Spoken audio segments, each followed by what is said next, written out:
চারিদিকে সার্কাস চলছে।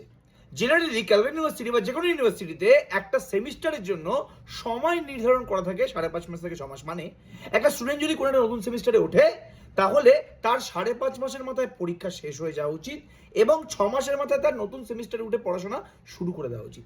কিন্তু লাস্ট 2 বছর ধরে এই নিয়মের পুরোপুরি ভোগ অফ মা হয়ে গেছে এবং কোনো অথরিটি আর এই নিয়ম মানছেন না। এই পার্টিকুলার সেমিস্টারে দেখুন না, যারা ফার্স্ট সেমিস্টারে এখন আছে, এদের কলেজ শুরু হয়েছিল 29 আগস্ট, মানে আগস্ট মাস, মানে সেপ্টেম্বরের 1 তারিখ থেকে আমি যদি ধরি তাহলে সেপ্টেম্বর, অক্টোবর, নভেম্বর, ডিসেম্বর, জানুয়ারি, ফেব্রুয়ারি, মার্চ, অলরেডি 7 মাস অতিবাহিত। এপ্রিল মাসের 16 তারিখ থেকে পরীক্ষা হওয়ার কথা ছিল।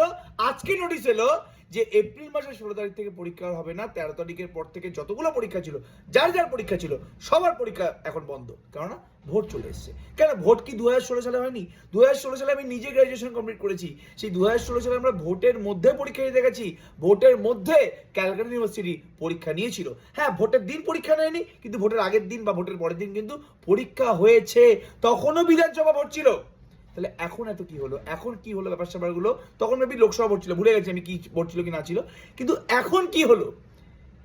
এখন কেন একটা স্টুডেন্টকে এভাবে হ্যারাসমেন্ট করা হচ্ছে? যেই পার্টিকুলার সেমিস্টার 4 মাসে হয়ে গেল হয়, ফার্স্ট সেমিস্টারে কিচ্ছু নেই।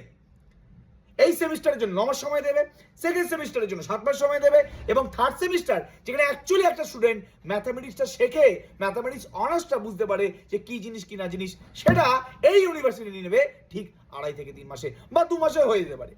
এভাবেই অভিযান চলছে, এভাবেই এরমভাবে চলছে। কেউ সাবজেক্ট শিখতে পারছে না। এভাবেই এমনিতে তো গ্র্যাজুয়েশনের ভবিষ্যৎ অনিশ্চিত। কেউ তো জানে না যে গ্র্যাজুয়েশনের পরে কি করবে, তার তো কোনো ভবিষ্যৎ নেই। সবাই সরকারি চাকরির পরীক্ষা দিচ্ছে, তার ভবিষ্যৎটা কি? একটু শিখতে দিন, যাতে সাবজেক্ট নলেজ পায়। অ্যাটলিস্ট টিউশনি পড়িয়েও বা কোনো জায়গায় পড়িয়েও সে না তার নিজের পেটটা চালাতে পারে। নাকি সেইটাও আপনারা কেড়ে নেবেন? চাকরিও দিতে পারছেন না, তারপরে আরও এই পরিস্থিতি। প্রত্যেকটা ইউনিভার্সিটিকে রিকোয়েস্ট করা হচ্ছে এই ভোটের জন্য আপনারা প্লিজ পরীক্ষা পেছোবেন না। এগুলো ঠিক নয়। এটা কিন্তু স্টুডেন্টদের উপরে একটা মানে অযাচিত চাপ, এবং এর জন্য কিন্তু অনেক স্টুডেন্ট ইন্টারেস্ট হারিয়ে ফেলছে সাবজেক্ট থেকে, এবং যখন তার পড়াশোনা করার সময় তখন সে আর সেই ইন্টারেস্টটাকে ফিরিয়ে আনতে পারছে না। সবাইকে আমি হাত জোর করছি,